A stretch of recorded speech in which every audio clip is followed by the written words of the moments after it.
सोमनगर नामक एक गांव में उर्मिला अपने बेटे पिंकू के साथ रहती है। उर्मिला विधवा होती है और गांव की एक फैक्ट्री में झाड़ू पोछे का काम करती है।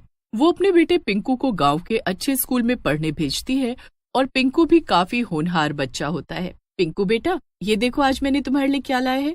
ये तो गोपाल चंद मिष्ठान भंडार की आलू जलेबियां हैं। अरे वाह माँ, आपका बहुत बहुत शुक्रिया।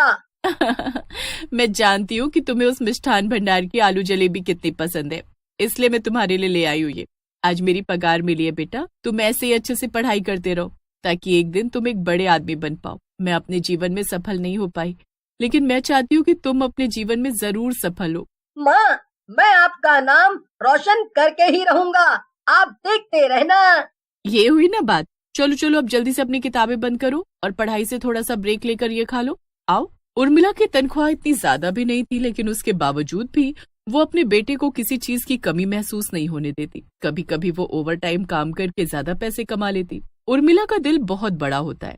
वो गांव में किसी को परेशानी में देखती तो तुरंत उसकी मदद कर देती। मुझे नए कपड़े चाहिए, आज मेरा जन्मदिन है। 1 साल से आपने और पापा ने मुझे नए कपड़े खरीद कर नहीं दिए। भोलू बेटा, घर के हालात ठीक नहीं है, तुम्हारे पापा के पास काम नहीं है, ऐसे में मैं उनसे कैसे कहूँ कि वो तुम्हें नए कपड़े खरीद कर दे। बताओ। अरे अरे, क्या हो गया भोलू बेटा, इस तरह रोते नहीं। तुम्हें नए कपड़े चाहिए ना? ठीक है, ये लो, ये रखो पैसे और अपनी माँ के साथ जाकर नए कपड़े खरीद लो। जन्मदिन की ढेर सारी शुभकामनाएं बेटा, भगवान तुम्हें खूब आगे तक ले जाएगा। अरे उर्मिला बहन, इस सब की क्या जरूरत थी? आपके पास भी पैसे होंगे या नहीं ये भी नहीं जानती मैं। नहीं भोलू बेटा, उर्मिला काकी को उनके पैसे वापस लौटा दो। कैसी बातें कर रही हो सविता बहन? अरे भोलू, मेरा भी तो बेटा है, हम गांव वाले नहीं परिवार वाले हैं। ये गांव एक परिवार है और आप फिक्र मत कीजिए, मेरे पास पैसे है, मेरा काम अच्छा चल रहा है। जाइए भोलू को नए कपड़े दिलाइए। इस तरह जन्मदिन के अवसर पर उसे रोने मत दीजिए। जी उर्मिला बहन, आपका बहुत बहुत शुक्रिया। जब भोलू के पापा की नई नौकरी लग जाएगी तब मैं आपको ये पैसे वापस कर दूंगी। उसकी कोई जरूरत नहीं है, ये पैसे मैंने अपनी तरफ से दिए हैं भोलू को, मुझे ये पैसे वापस नहीं चाहिए। उर्मिला ऐसे ही गांव में हर किसी की मदद किया करती। एक दिन जब पिंकू स्कूल से लौट रहा होता है तभी वो एक मैदान में कुछ बच्चों को साइकिल चलाते हुए देखता है। उन्हें साइकिल चलाते देख पिंकू का भी साइकिल चलाने का मन करता है। अरे वाह, ये साइकिल तो कितनी मस्त है, मुझे भी ऐसी ही साइकिल चाहिए। मैं आज ही माँ को जाकर बताऊंगा इसके बारे में।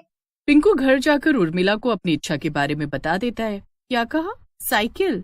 हाँ माँ, एक सुंदर सी साइकिल जिस पर सवार होकर मैं स्कूल आया जाया करूँगा और साथ ही शाम को पढ़ाई करके पूरे गांव की सैर भी करूँगा। कितना मजा आएगा ना। कभी कभी तो आपको भी फैक्ट्री छोड़ दिया करूँगा, आप साइकिल के पीछे वाली सीट पर बैठ जाना।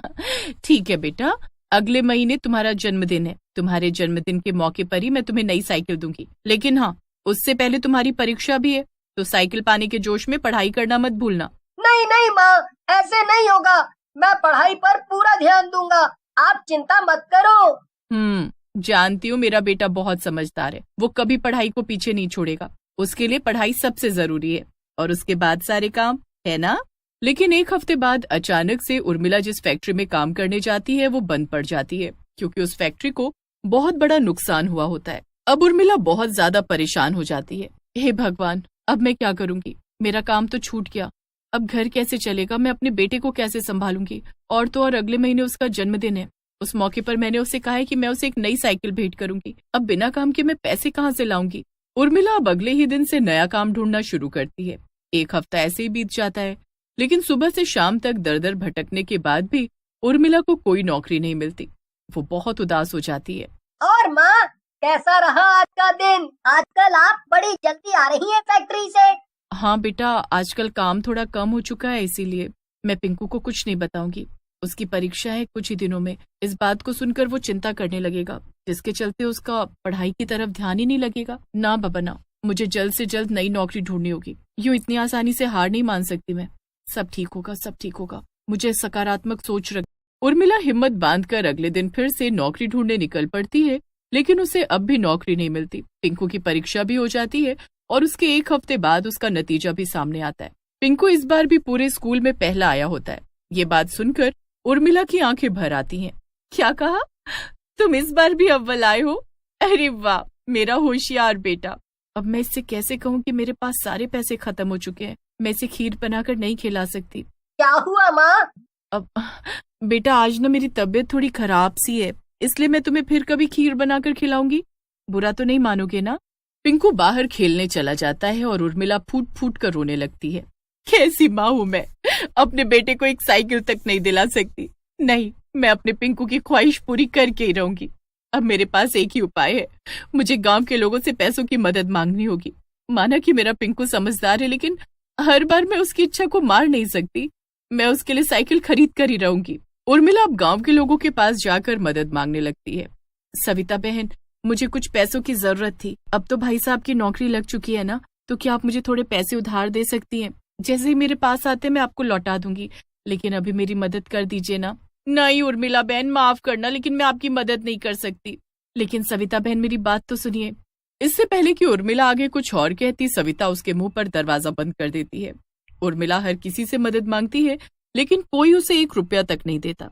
मैंने हमेशा सबकी मदद की, मेरे पास इतने पैसे नहीं थे, लेकिन फिर भी निस्वार्थ भाव से सबकी मदद की। लेकिन आज उन सभी लोगों ने मेरे साथ बहुत गलत किया। पिंकू के जन्मदिन पर उर्मिला उसे साइकिल नहीं दे पाती और उसे आखिरकार पिंकू को अपनी नौकरी छूट जाने का सच बताना ही पड़ता है। मुझे माफ कर देना बेटा, लेकिन मैं मजबूर थी। मैं भी क्या करती, किसी ने मेरी मदद नहीं की।